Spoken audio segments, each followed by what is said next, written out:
Welcome to this explainer. Today we're taking a deep dive into South Korea. It's this absolutely fascinating destination that somehow seamlessly bridges centuries-old ancient heritage with some of the most ultra-modern cutting-edge innovations on the entire planet. So let's just jump right in and explore this incredibly dynamic country.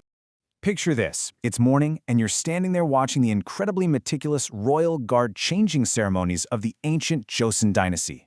Fast forward to the afternoon, and you're suddenly walking down these flashy, neon-lit, high-tech streets of tomorrow. That is the actual magic of South Korea. It genuinely feels like you're time traveling. Here's our game plan for today. We'll kick things off in the bustling capital of Seoul, then move down through the country's historic heartlands.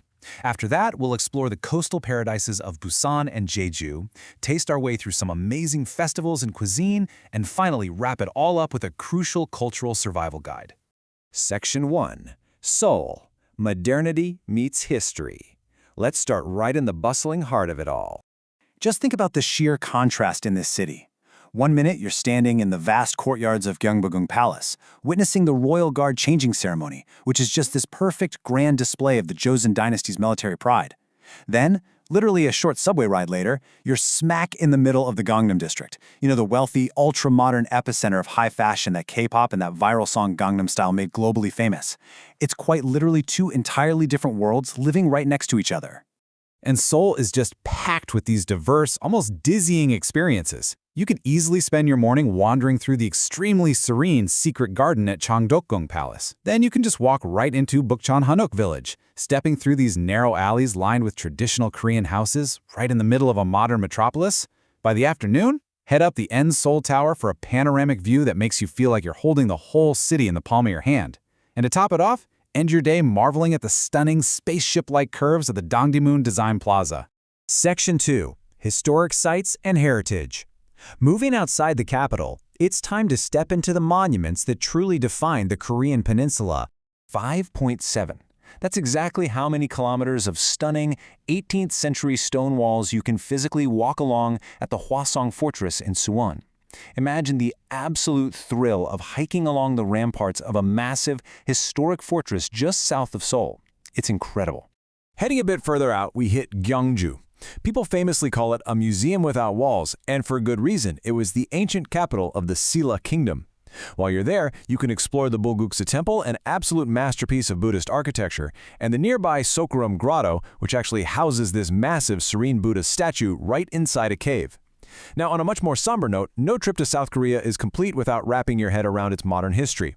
A visit to the heavily guarded DMZ offers a profound, very sobering look at the ongoing division of the peninsula. Now, to really understand Korea's grassroots culture, you've got to check out places like the Haho and Yeongdong villages.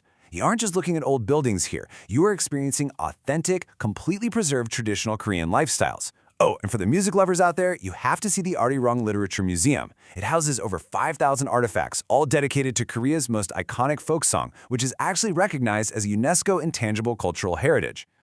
Section 3. Busan, Jeju, and Nature. All right. Time to hop on the high-speed KTX train and ride down south.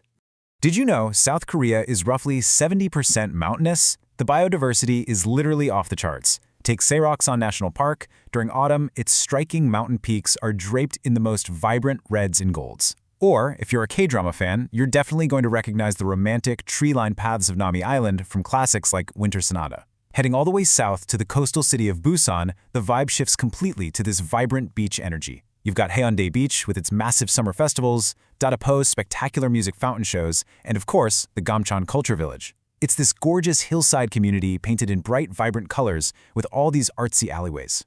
And you know, Busan truly transforms when the sun goes down.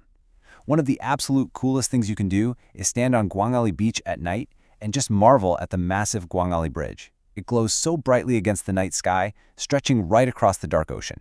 It is a view you will not forget. To wrap up our nature tour, a quick flight takes us over to Jeju Island. It's the country's largest island and basically a volcanic natural wonder.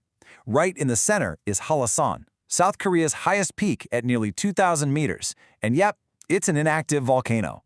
The island's volcanic past also created the Jusangjeli Cliffs, which are these wild geometric rock formations made from rapidly cooling lava. But honestly, the ultimate Jeju experience? Hiking up Songsan Ichubong, also known as Sunrise Peak, to watch the sunrise from the edge of a dramatic volcanic crater. You just can't beat it. Section 4. Festivals and Korean Cuisine. I don't know about you, but all this sightseeing is definitely making me hungry. Let's dive into the flavors and celebrations. If you can, you absolutely have to time your trip around a Korean festival. It completely elevates the whole experience. Visit during traditional holidays like Seollal, the Lunar New Year, or Chuseok, the Harvest Festival, and you get to witness these deep cultural traditions all about family and gratitude. But there are also these massive, mind-blowing seasonal events. Picture yourself walking through millions of pink petals at the Jinhae Cherry Blossom Festival in spring, or standing by the river in autumn as thousands of glowing lanterns float by during the Jinju Namgang Yuding Festival. And if you just want pure, chaotic fun, the Boryong Mud Festival in the summer is an absolute blast. All right, let's talk food. 150. That's not just a random number. That's actually how many different varieties of kimchi exist.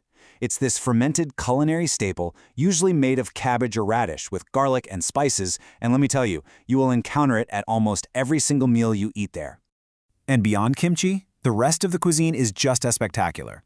You have to try bibimbap. It's a gorgeous bowl of rice, veggies, and meat, usually topped with a fried egg and served in a sizzling hot stone bowl so the rice gets super crispy.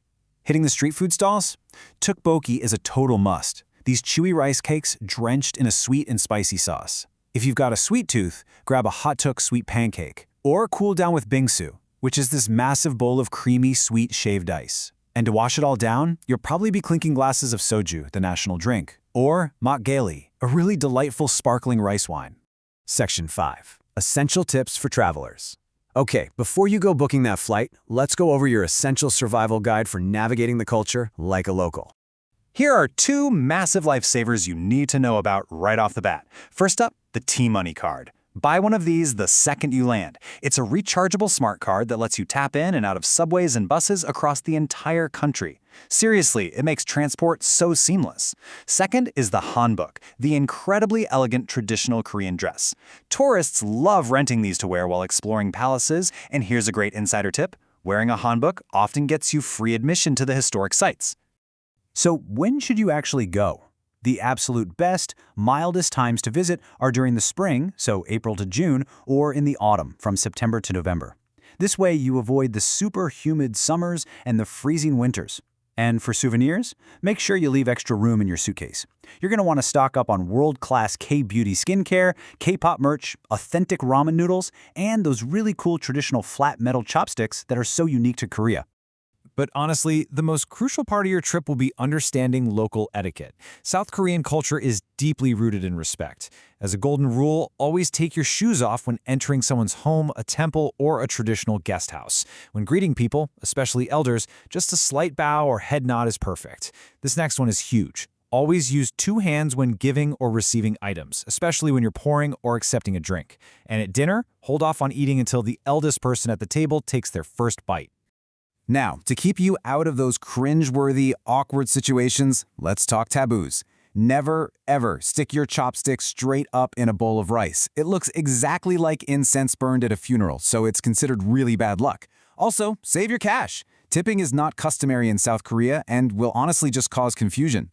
And here's a kind of mysterious, fun fact you'll notice. Elevators in hotels often use the letter F instead of the number 4. Why? Because the number 4 sounds a lot like the word for death in older dialects, so it's considered super unlucky. South Korea is genuinely a place where every single corner offers this beautiful woven contradiction. From the serene, ancient dynasties of the past to the glowing, tech-driven smart cities of tomorrow, the only question left for you is, which version of South Korea are you going to discover first? Thank you so much for joining us on this explainer, and we will catch you on the next journey.